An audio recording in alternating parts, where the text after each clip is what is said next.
Hey, a while ago, I was inspired to do a short video on the interconnectedness of blues, gospel, country music, and jazz, and that it's preposterous not to understand that they're all interwoven. And the thing that got me to do that was I had read this article, and I'm not going to mention the people's names again, but one of them is a very famous popular musician, very good, from back in the 70s, 80s, still playing, amazing guy. And then the guy interviewing him, a very good writer, I mean, a super historian of music.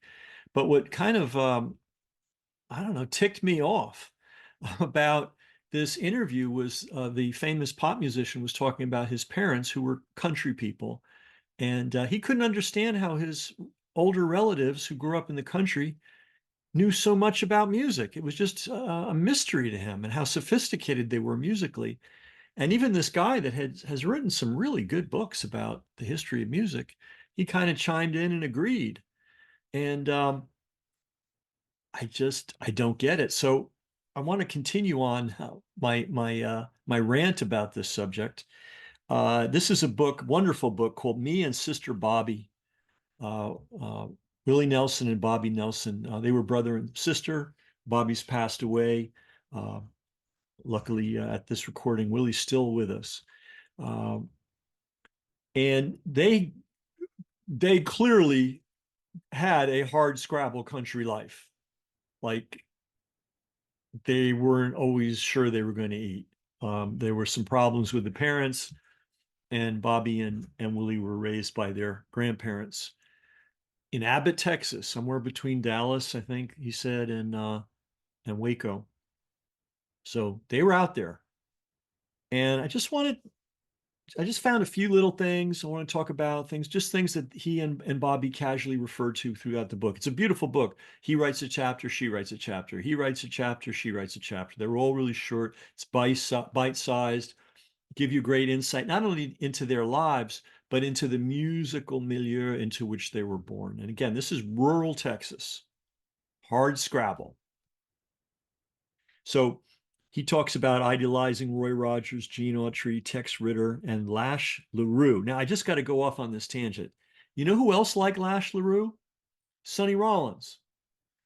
You know who super idolized Lash? I never even heard of Lash LaRue. And my wife, who's slightly older than me, has never heard of him either, but maybe some of you folks have. You know who else idolized Lash LaRue above all others as while growing up as a child? Sly of Sly and the Family Stone. So and that cowboy culture was a big deal. I think we should bring it back. And you know what? You know what they all said they liked about it? Sly Stone liked this. Sonny Rollins said he liked it, and Willie Nelson said he liked it.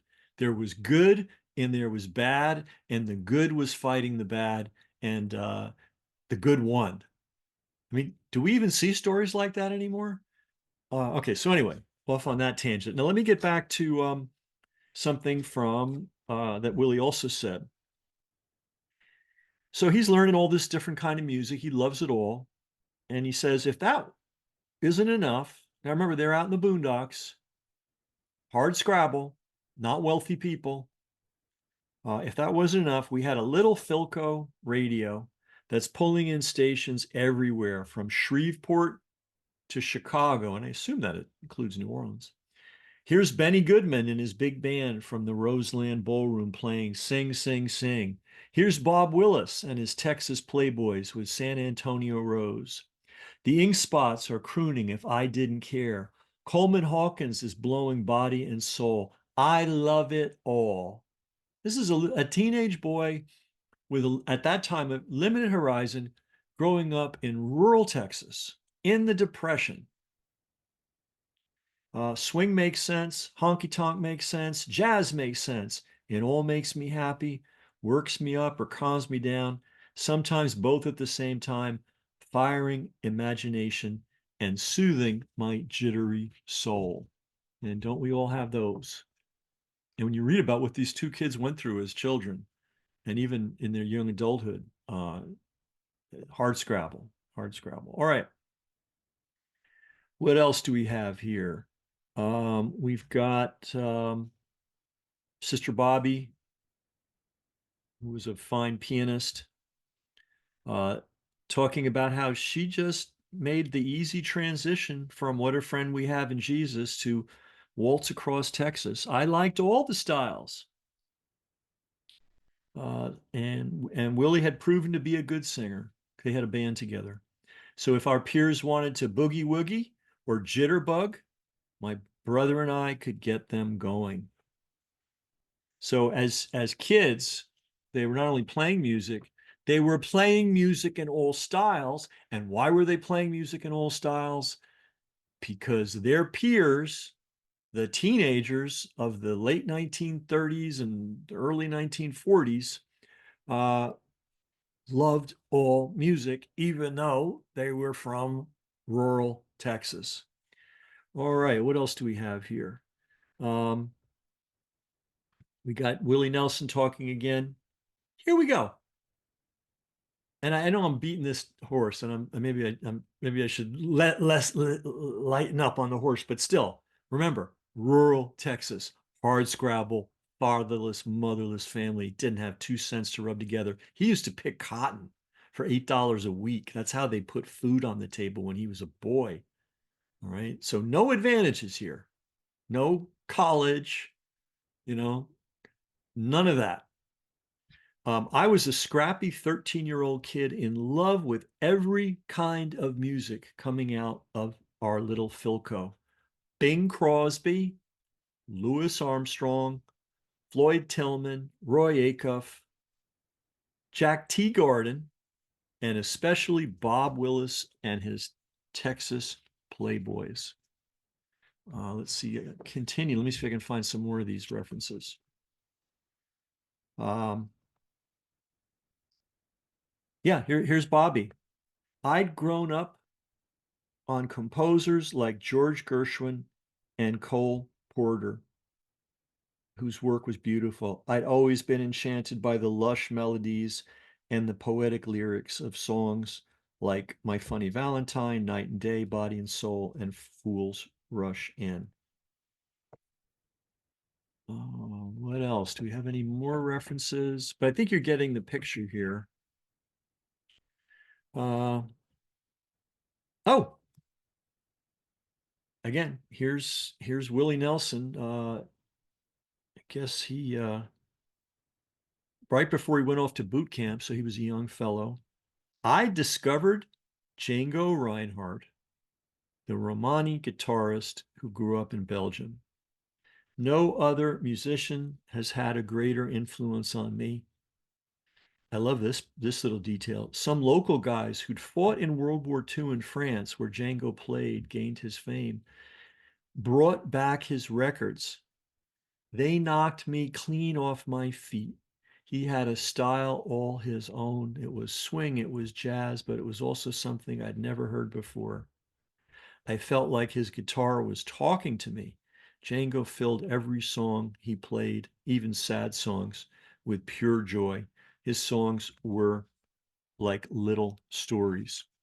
All right, so again, this is my ongoing response to the big, famous, and very good popular musician and the big, less famous, because writers are never very famous, but very accomplished music historian who were baffled that this popular musician's older relatives who came from the countryside could know anything about anything except, I don't know, playing, the banjo, which is a pretty sophisticated instrument if you do it right. But in any event, here we have it. The very generation of people, I think that these guys were calling out as, how could they possibly know so much about so much music?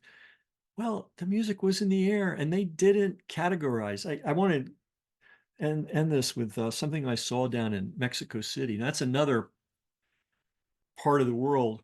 I mean, now we're all compartmentalized and sanitized and segregated, and we got musical apartheid going on, I guess. But Mexico is a country that does not have that problem. People just like whatever they like. Um, and I remember being down in Mexico City in El Centro, which is the main quarter of the old quarter of Mexico City. And there were some Mexican dudes just tearing it up, bebop, pure bebop. right? I mean, they could have played in any New York club, older guys. And who was listening? Well, you had some obvious indigenous people that were, I guess, passing through the city. Um, you had some working guys in their working clothes that were on their lunch break. You know, I doubt they were college educated. I doubt they had the opportunity to go to musicology classes. They were digging it. You had some hip young people hanging out listening to it. You had an old grandma uh, who, looked like an old grandma listening to it, and they were all loving it. There was no musical segregation going on. Good music is good music, and if people anywhere, regardless of their geographical location or their socioeconomic status, they had the same capacity to hear it and understand it and appreciate it. So this is part two, I guess, of my rant. That I'll put the original rant below. But glad to have found this wonderful book, Me and Sister Bobby. If you like, again, if you like Willie Nelson, this is must reading. But if you're just interested in what it was like to grow up, to be born in the early 30s and experience the world of music as it was then, which is very different than it is now. You turn on the radio now and it's dead. It couldn't be deader, right? It's all computer programmed, demographically designed. If you want to go to a concert now, what is it like? You got to put a second mortgage out on your house if it's a famous artist, a pop artist. And things didn't used to be that way. Radio used to be a source of education, not a source of stultification. And people didn't segregate themselves musically. They liked what they liked, and they liked it regardless of who made it or where it came from. And maybe the last thing, if there's anything out there besides individual and collective courage that broke down the apartheid system we had in this country, especially in certain parts of the country, um, it was music. It was musicians and music audiences and the love of music and the appreciation of music, which could not be contained. And you know, people have a very skewed view of country people, and they have a very skewed view of what things were like, 70, 80, 90 years ago.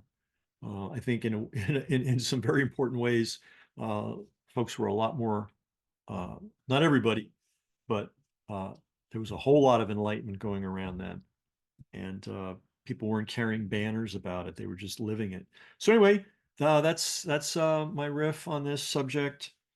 Uh, no one need be surprised that somebody who grew up in the deep rural parts, who had no special financial or material support, was able to get a first class education in appreciating and even playing music.